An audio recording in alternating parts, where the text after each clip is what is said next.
Blinken just said that the Republican Party should become the Christian nationalist party. We'll get into that in a moment. But first, what is it? What is Christian nationalism? Sure. Christian nationalism is an ideology that seeks to idealize and advocate for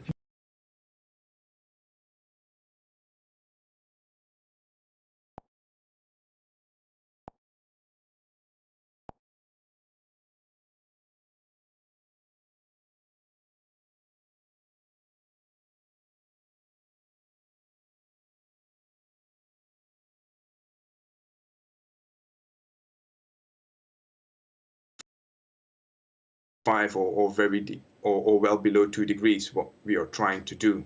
Do you think the leaders are just making stuff up to make them sound good, but knowing that there's no commitment and then they walk away? Nassim, go ahead.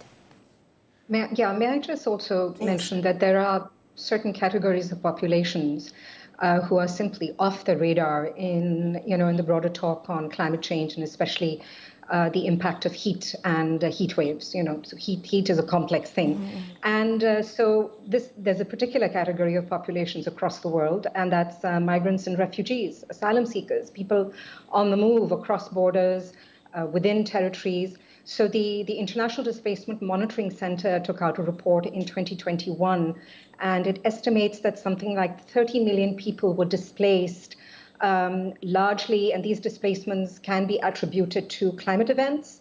So, so there are these specific categories of populations that are simply not on the radar when we're talking about taking care of people when it comes to the building of health infrastructures or urban planning at the municipal level, at the local levels. Aside from the fact that that's a challenge, quite a huge challenge in countries like Pakistan, where at the local level, municipal entities are quite weak and governance systems are very top down. So there isn't much of a conversation to begin with. But across the globe, this very important issue of, how are migrant refugees going to be taken care of? Yeah. And this is a huge challenge even right now in Europe, for instance. So there are certain specific categories of populations that have completely fallen off the radar, that are not even brought into the broader conversations on, how do we go around protecting people when it comes to heat and heat waves, generally speaking. How do we protect people? Go ahead, Kendra. I was just going to say there's another layer too, which is like, as climate change progresses, there are some people who are in places that they're just going to have to move because of the realities of the pressures that climate change is putting on them. But when you look at sort of the quote unquote migrant crisis that the United States has been facing for several years coming from Central America, a lot of those people are coming from regions where they wouldn't have to move if there was even a small investment by the countries that created this problem in helping them stay on their land, right? So there's this also tension too of, investments in ag and investments in climate smart ag and investments in water storage that would enable people in, for example, the dry corridor of Central America to stay put. Because I also feel like part of the conversation that gets lost when we talk about migration is that many of these people are being pushed, right? They don't want to leave. And so if there are things, because it's a form of trauma. So if there's things that we can do as a global society to help people stay, that should also be part of the conversation. Kendra, what can we do? Yeah, so I mean, one of the things that has been coming up every year at the UN conference is the fact that some of the countries that are disproportionately harmed by climate change are the ones that have contributed least to the problem, and that the countries, the global north countries like the United States, countries like those in Western Europe, should be contributing to essentially loss and damage. But nobody wants to acknowledge that loss and damage is happening. Nobody wants to acknowledge. Have you seen those rich countries squirm when the global south developing countries bring this up? This is not our pollution. This is not our global warming. You are responsible. Where is the money? Nobody says anything. Right, exactly. Yuri? Yeah. I think here, if I may, I think that's a really good point, and it comes back to your earlier question about, can politicians just show up at the UN, make some statements, and then leave. Disappear? Yes. And exactly. Actually, at the UN itself, ultimately it's kind of peer pressure between different countries and blaming and shaming and diplomatic efforts that will kind of entice countries to follow up on their commitments. But one important dimension to hold policymakers or decision makers or governments accountable nowadays is climate change litigation. Climate change litigation, on the one hand, because of impacts that are occurring and that are caused by past emissions, either from countries or from companies, but also climate change litigation that is more human rights based, and where people take their governments to court because their climate targets are not ambitious enough. Yuri, that's really interesting. Let me bring in, as we've been talking about the United Nations, Antonio Guterres, who is the UN Secretary General. He has been adamant about countries working together to act because the climate is warming. He said this in mid-July, and it was something that really caught my attention. Let's have a listen, let's have a look. Excellencies, 8 months ago we left COP26 with 1.5 degrees on life support. Since then, its pulse has weakened further. Greenhouse gas concentrations, sea level rise and ocean heat have broken new records. Half of humanity is in the danger zone from floods, droughts, extreme storms and wildfires. No nation is immune. Yet we continue to feed our fossil fuel addiction. This has to be the decade of decisive climate action. That means trust, multilateralism and collaboration. We have a choice: collective action or collective suicide. It is in our hands. Yuri, that for me is a mic drop moment from the UN Secretary General right there. But who's listening and who's acting? If you could share with our audience, our viewers on Al Jazeera, who is actually changing the way their country is operating, adapting for hotter weather, adapting for extreme weather. Who's doing that right now? Well, there are a few countries that have climate targets that seem to be going in the right direction. Unfortunately, in many cases, these are targets that are not necessarily followed up with the correct policies. A good example of this is just the country I work in, and that's an ambitious near-term target. They have an ambitious net zero target for the mid-century, but every year their own kind of climate watchdog, there is a Committee on Climate Change. Every year the Committee on Climate Change shows that the policies that the government is actually putting in place are not enough to meet those targets that are being announced, and that's really worrying, of course. Naseem, are you seeing climate action happening in different countries, different parts of the world, different regions, where you can say, okay, they get it? Well, so within sort of where I live, sort of within South Asia, it's a very uneven terrain. So in India, for instance, at the at the national level, there seems to be greater action on sort of introducing policies and programs that are related not only to managing heat, but also for cooling. Pakistan has been a lot slower on this side. In the Karachi context, there has been action, for instance, since the 2015 heat wave, which was quite unprecedented, which triggered the death of close to 2,000 persons. And these were largely vulnerable populations. Since then, we've had a heat action plan, a heat wave emergency plan in place, but its outreach is quite limited. We're actually undergoing, at the Karachi Urban Lab, we're undergoing a 15,000 household and 5,000 they have access to these heat wave alerts. So even in those instances where certain actions are unrolling on ground, there's a lot of inconsistency and a lot of debate about how these actions are actually reaching out people.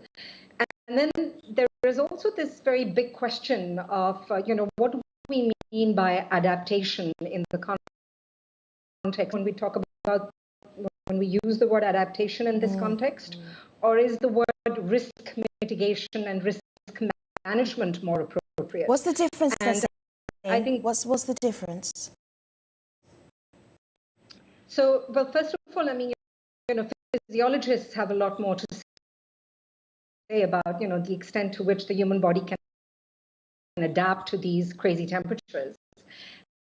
And so there's a good deal of debate out there right now within the academy, more broadly speaking, on what kinds of temperatures are appropriate, in this present context, especially when you combine ambient temperatures throughout the year. When you combine that with very high ambient temperatures, you're looking at a pretty lethal context in terms of the impact of extreme heat or chronic heat or acute heat.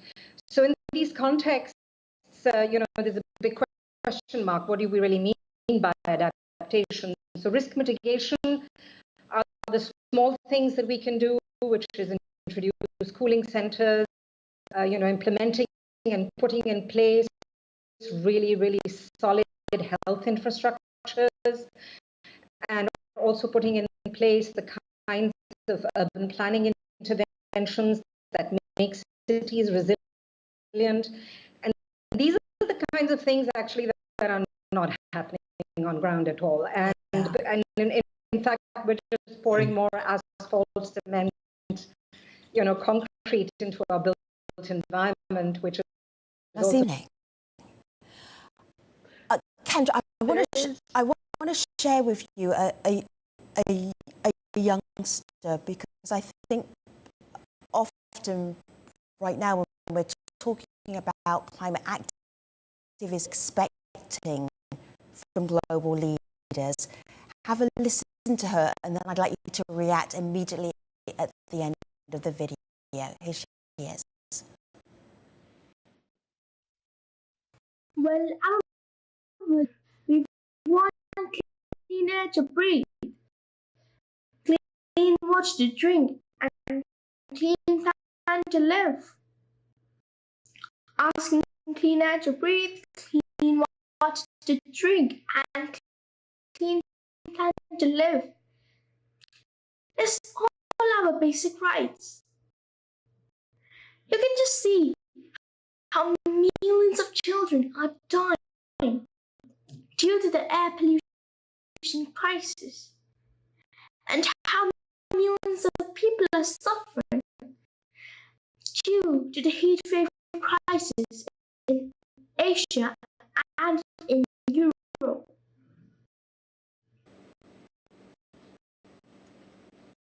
I think that she is more optimistic about our leaders than I am. They will be unaffected by what's coming. That they can hide themselves in their bunkers in New Zealand or wherever, and they won't be affected by the climate crisis. And that's just functionally not true.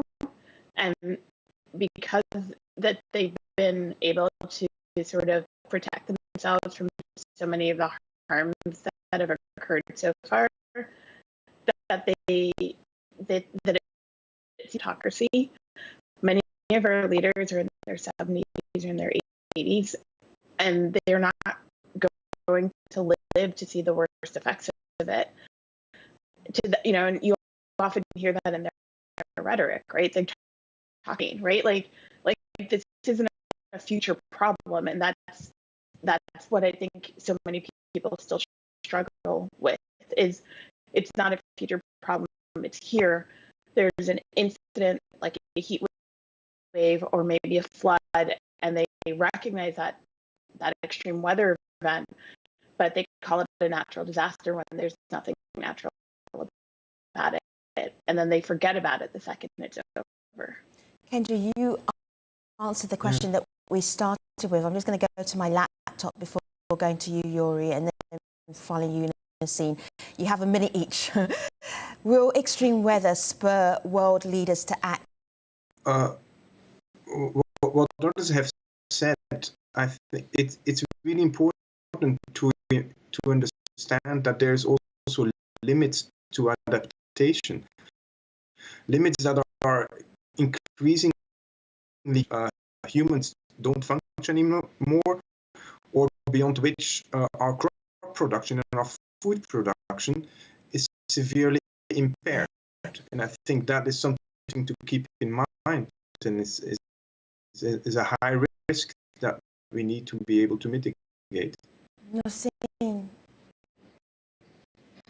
Yeah, me, I'm hopeful, and I'm hopeful because sitting where I am in Karachi, a collective force, and where my hope gets a little unstable is when I look to our leaders. I think this is what our colleagues over here are also saying, but you know, we don't have a choice, and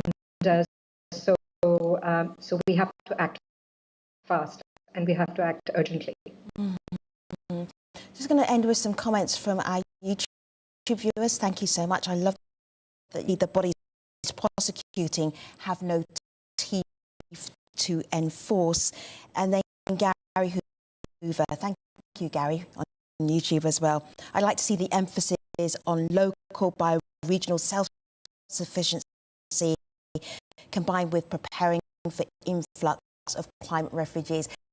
You're so good out there on YouTube. I wish that you were our global leaders.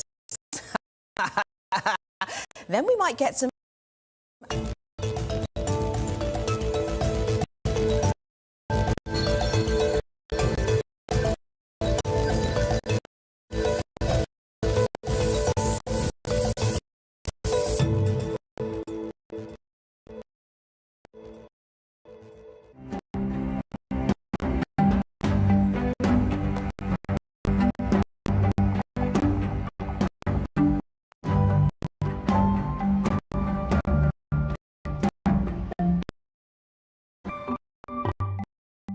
Undercover reporting.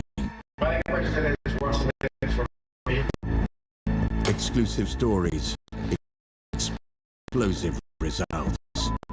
Al Jazeera investigate. Also known as the cloud. I'm in Norway to see how one center is harnessing the energy of these fjords to store our digital information without a heavy carbon footprint. And I'm Russell Beard off the north coast of the UK, where the global green energy revolution is taking on a new element. Earthrise on Earth.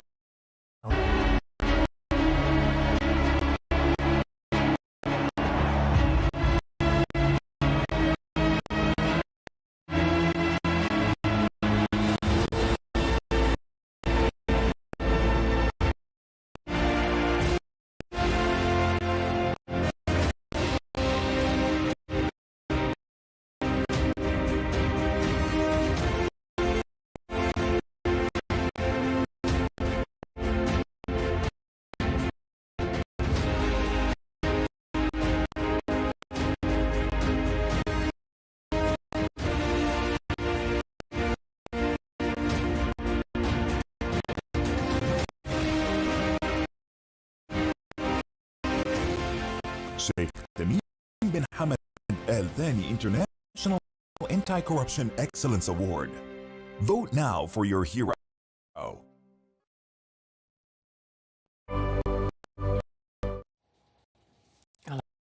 I'm Mariam Namazi in London. And look at the main stories now. The European Union has agreed to ration its gas usage as it braces for a further dip in Russian energy supplies. Brussels says the new plan should see members through an average winter, even if the taps were turned off entirely. Members have agreed to politically motivated. Abdullah Ashami reports now from Brussels. The energy crisis looming over Europe dominated the meeting of EU. PCM corresponds to a 15% cut in our usual gas consumption between the beginning of August and the end of March. That's why we have pointed to this percentage as the target all member states should strive forward. Russia is set to further reduce supplies through the Nord Stream pipeline, something Gazprom disputes. As of today, there is no solution to the ongoing equipment issues at the Portia-Avea compressor station. There is no solution whatsoever yet. Siemens is saying nothing. They're trying to find solutions, but there are none. As the West is coming, and we don't know how cold it will be, but what we know for sure that Putin will continue to play. President Volodymyr Zelensky says Europe is already at war with Russia, just on a different front. All this is done by Russia on precisely how it should be perceived, and they don't care what will happen to the people or how they will suffer from hunger due to the blockading of ports, or from winter cold and poverty, or from occupation. Trickle. Come winter, if European countries don't have enough supplies stored up in time, it means certainly almost it will be a struggle to heat homes and power cities. Abdullah Shami, Al Jazeera, Brussels. The newly appointed chief of Moscow Space Agency says Russia will quit the International Space. NASA says it has not been informed about this move. As you know, we're working within the framework of international cooperation on the International Space Station. We will begin to form a Russian orbital station. Well, police in the Democratic Republic of Congo say 7 protesters and 3 UN peacekeepers have been killed. They say they've failed to protect them from violence in the region, and they want them to leave.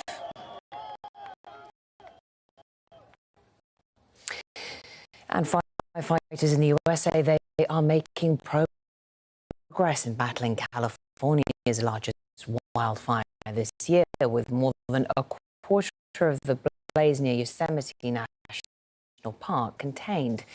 Nearly 3,000 firefighters and next.